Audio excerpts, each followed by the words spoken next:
구독, 좋아요, 알림 설정, 댓글까지 부탁드리겠습니다. 이번에 금통위 회의에서 한국은행이 여러가지 발표를 하고, 근데 막상 그 내용은 별거 없었습니다. 역대 금통위 회의 중에서 보도자료 가장 적었던 것 같아요. 근데 일단 동결이 됐죠. 7월 11일 한국 금통위에서는 다음 통화정책 방향 결정 시까지 한국은행 기준금리를 현 수준에서 유지하여 통화정책을 운용하기로 하였다. 그리고 경제에 대해서 전망을 하고 있죠. 이 전망이 굉장히 충격적이라서 이야기를 좀 해볼까 합니다. 일단은 기준금리를 유지하게 된 배경을 보면은 물가 상승률 둔화 추세의 지속 여부를 좀 더 확인할 필요가 있고, 요 물가에 대해서 저희가 이야기한 부분이 있죠. 물가 가중치가 변화가 되었는데 23년 말에 기준점을 22년으로 잡았죠. 이번에 GDP 잡을 때 2015년에서 기준치를 2020년으로 잡은 것. 이게 24년에 있었던 일이죠. 그런 것처럼 23년 말, 완전히 12월 말에 22년의 기준으로 가중치를 변화를 시켰습니다. 이 가중치 변화를 시킬 때 많이 올라가는 품목에 대한 가중치는 낮추고 조금 올라가거나 또는 오히려 떨어지는 이런 품목에 대한 가중치를 높인다. 요거는 저희가 영상으로 만들어서 올렸고요. 요런 부분에 대해서 물가가 떨어지는 부분, 그 다음에 요거 GDP 변화시켜가지고 떨어뜨리는 부분, 이런 것들에 대해서 이야기를 했는데, 문제는 여기서 특이점이 있었죠. 전월 대비 최저값이요 11%가 떨어집니다. 11%가 떨어졌다는 건요, 실제로 11%가 떨어진 게 아니에요. 거의 한 7, 80% 떨어져야 11% 떨어진다고 나오겠죠. 왜냐면 지수를 책정할 때 그렇게 책정하지 않으니까. 모든 품목이 전반적으로 어마어마하게 떨어져야지 나올 수 있는 게 11%인데 최저값은 저렇게 떨어졌다고 나와요. 그러면서 뭐 전월세는 저기 전년 대비 0.3% 올랐다, 이딴 분석이나 하고 있고. 근데 문제는 최저값이 지금 다시 오르고 있죠. 이번에 뭐 장마 영향이다 뭐 이런 이야기 하면서 최저값이 다시 오르고 있죠. 그런 것처럼 물가에 대해서 한참 잘못 잡고 있는 거고, 그러니까 뭐 유가도 지금 불안하죠. 최저값도 불안하죠. 그러니까 물가 상승률의 둔화 추세의 지속 여부를 조금 더 확인하겠다. 그 다음에 환율에 대한 거랑 가계부채 증가, 요것에 대해서도 점검을 해나가겠다.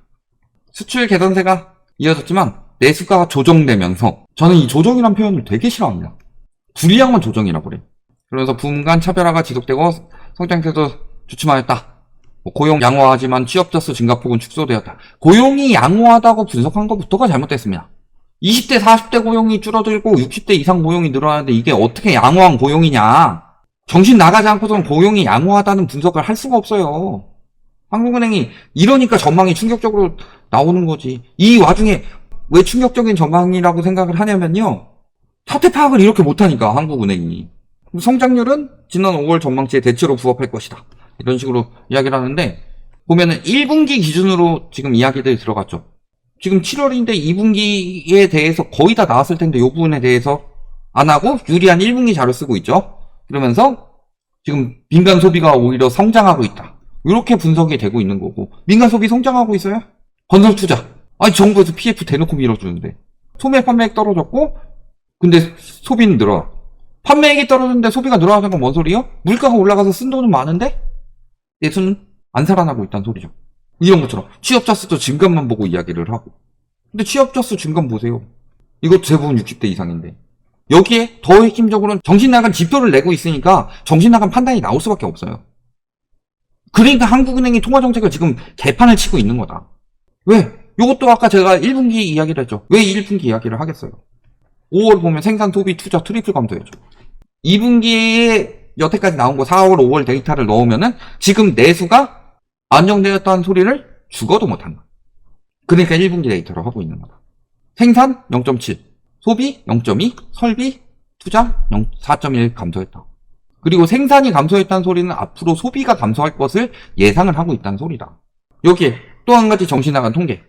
그러니까 현황을 똑바로 파악을 못한다, 요거죠. 부동산 시장에 대한 통계. 보시면은 부동산 시장에 대한 통계는 전기비죠. 전기 말월 대비, 즉 3개월 단위로 분기비로 보는 건데, 와, 지금 서울 폭등한다. 막 맨날 언론에서 그렇게 때리고 있는데 0.1%씩밖에 안 올랐대요. 심지어 올해 상반기에는 하락했다고 이런 식으로 분석을 하고 있어요. 부동산 심판을 하기 위해서 당선된 정부라면 이런 식으로 조금이라도 분위기 나오면 바로 규제 때려야 되는데 규제 안 하고 주구장창 완화만 하고 있죠. 부채가 이렇게 늘어나고 있는데 이것에 대해서 어떤 생각을 가지고 있냐 도대체. 부동산 시장의 안이한 판단은 이번뿐만이 아니죠. 저번 물가 통계에서도 이야기를 했죠. 집세가 이렇게 나왔습니다. 집세가 비중이 가장 커요. 집세 비중은 99.1이고 공공서비스 120이고 개인 서비스 333.3인데 집세가 비중이 뭐가 크냐? 두 개가 99.1이에요. 이거 30개가 120이고 지금 생활에 가장 밀접하게 영향을 주는 것은 서비스예요. 여러분 서비스 없으면 살 수 있어요? 살 수 있죠. 서비스 없어도 사람들이 죽지 않아요. 근데 먹을 거 없고 잘 것도 없으면 못 살죠. 그러면은 가장 비중을 많이 둬야 되는 거는 특히 먹는 게 가장 많이 들어가니까. 그러니까 엔겔 지수라는 게 있잖아요. 가난의 속도를 따지는 것도 엔겔 지수에서 따지죠. 그만큼 식비가 어느 정도 영향을 미치느냐. 안 먹고는 못 살기 때문에 굉장히 중요한 영향을 미칩니다. 그런데 이런 식비 비중 447인데 서비스는 552예요. 물론 집세가 여기 들어가서 그렇다고 치더라도 요거 빼더라도 서비스랑 거의 비슷하죠. 오히려 농축수산물 요거 75.6인데 가중치. 근데 공공서비스는 120이고. 근데 공공서비스 항목은 30개인데 농축수산물 항목이 78개예요. 이걸 가중치를 어떻게 두고 있는 거예요 도대체? 공공서비스가 더 중요해요? 아니면은 먹고 사는 게 더 중요해요? 그죠? 그리고 집세 비중이 가장 높긴 합니다. 가중치가 가장 높은 게 전세고 두 번째가 월세예요. 근데 얘네가 지금 막 폭등하고 있다고 하죠. 전세가 폭등한다, 전세 대란난다, 지금 몇 억씩 올려달라고 한다, 막 이런 식으로 계속 부추기죠, 언론에서. 근데 전년 대비로 0.3% 올랐다. 이렇게 6월에 책정을 하고 있어요. 우리나라는요, 되게 웃긴 게요. 다른 나라들은 물가 안정되는 게 보인다. 그러니까 물가 잡히는 것도 보이고 그게 어느 정도 인정이 되는데 우리나라는 물가 잡힌다고 해서 사람들은 못 믿죠. 아니 지금 물가가 얼마나 오르고 있는데 물가가 잡힌다는 소리를 해? 괜히 그런 이야기가 나오는 게 아니에요. 실상이랑 굉장히 괴리가 심하다. 물가가 굉장히 심각한데 물가가 굉장히 잘 잡히는 것처럼 나왔어요. 2.4%면 금리 내려도 돼요 사실. 진짜라면 그게. 근데 집세 상승폭 굉장히 제한시켜가지고 전월세 올라가는 거, 전월세 올라가면 금리 올려가지고 전월세 가격을 떨어지도록 만들어야 되는데 막죠. 그러면서 아까 이야기했듯이 채소류가 11.9% 하라. 한 달 만에. 그러니까 계속 한국은행에서는 잘못된 통계를 보고 이야기를 하니까 헛소리하고 있는 거예요. 문재인 정부 부동산원 통계 조작 뭐 이딴 이야기하고 있는데 이번 정부가 훨씬 더 심한 거 아니에요? 이런 부분으로 보면? 문재인 정부 뭐 포퓰리즘으로 높은다 이런 이야기 했는데 은행에다가 압박 넣어가지고 금리 낮춘 정부가 세상에 어디 있었냐. 은행에다 압박 넣어가지고 금리 낮춘 정부면요 베네수엘라나 그 포퓰리즘 심할 때 아르헨티나 같은 국가들이 했던 짓 아니에요? 그러면서 돈 푸는 건 다 대출로 만들어주죠. 전세 사기 당한 사람들한테는 너네가 저금리로 대출을 받게 해주겠다라고 하면서 부동산 PF에는 94조나 퍼붓고 있는 게 제대로 된 정책이에요? 그러니까 부동산 시장만 계속 살리려고 하고 있는 거다. 근데 문제는 이런 식으로 하니까 환율이 계속 조금씩 떨어질 때 있죠. 이런 걸 토대로 조정이라고 하는 거죠. 조금 떨어졌다 다시 올라가고 이런 것들이 조정이지. 그러니까 전문가들 환율 고점 예측 보면요 1,400원 이상 예측하는 사람들이 태반이다. 그리고 금리 인하 시점은 10월을 꼽은 사람이 10명으로 가장 많았다. 요거 금통위 발표 하루 전인데 그 전에 이창용 총재가 조금 부정적인 이야기를 했죠. 그러니까 재빨리 말 바꾸죠. 그 전에 다 8월이라고 그랬잖아요. 미국보다 먼저 금리 인하 안 한다 이런 이야기를 하니까 그럼 미국 금리 9월에 할 거니까 10월 하면서 이야기를 하고 있는데요. 그래봤자 금리는 한 차례 이상 못 내린다. 대부분 이렇게 전망을 하고 있다. 그거보다 더 핵심적인 건 뭔지 아세요? 10월에 금리 내린다. 저 같은 경우도 올해 한 차례 금리 인하를 예상하고 있지만 안 할 수도 있다. 거의 한 반반이에요. 안 할 수도 있고 한 번 정도 할 수도 있다. 이렇게 보고 있는데 확정적으로 한 번 한다라는 게 이렇게 많고 8월에 금리 인하한다. 그 다음에 뭐 금리를 더 내릴 것이다. 두 차례 내릴 것이다. 이렇게 측정하고 그 다음에 이번에 금리 인하가 언급이 됐으니까 다음에 금통위 회의 때는 8월에 안 내리더라도 미국 금리 인하면 다음 금통위 회의 때는 무조건 내릴 것이다. 이런 여론을 만드는 게 되게 웃긴 게 뭐냐면요. 금통위 위원들이 한 이야기를 봐야 돼요. 긴축 3년 만에 금리 인하 언급. 그래서 올해 금리 인하를 할 것이다. 이런 식으로 이야기를 하고 있지만요. 3개월 내 금리 인하 가능성을 열어놔야 된다. 자, 지금 7월이죠? 그러니까 8, 9, 10월까지 금리 인하 가능성을 열어놔야 한다고 말한 사람은 2명입니다.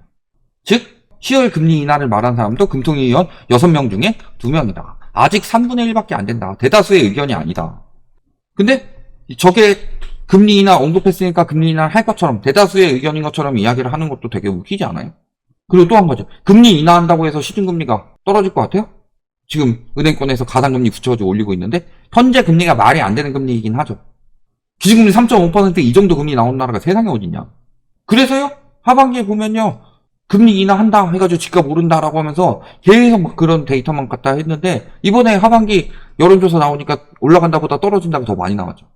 지금 한국은행에서 전망하고 있는 게 얼마나 낙관적인지, 지금 얼마나 국민들의 삶이랑 동떨어진 이야기를 하고 있는지. 그러니까 정신 못 차리고 지금 하는에서도 긴축 똑바로 못 하고 있고 그러고 있는 건데, 말씀드렸어요? 격투기를 하더라도요 상대방이 주먹을 날릴 걸 알고 맞으면요 충격이 엄청 덜하지만 사각에서 그냥 날리는지도 모르다가 맞으면요 그대로 KO 당하는 거고, 축구에서도요 상대방이 슛할 줄 알면은 방향을 예측하고 뛰어서 골키퍼가 막을 수 있지만요 슛할지도 모르면 들어가는 거 그냥 가만히 보고 있는 거예요. 지금 딱 우리나라가 정신 놓고 있는 상황이다. 여기까지 말씀드리겠습니다.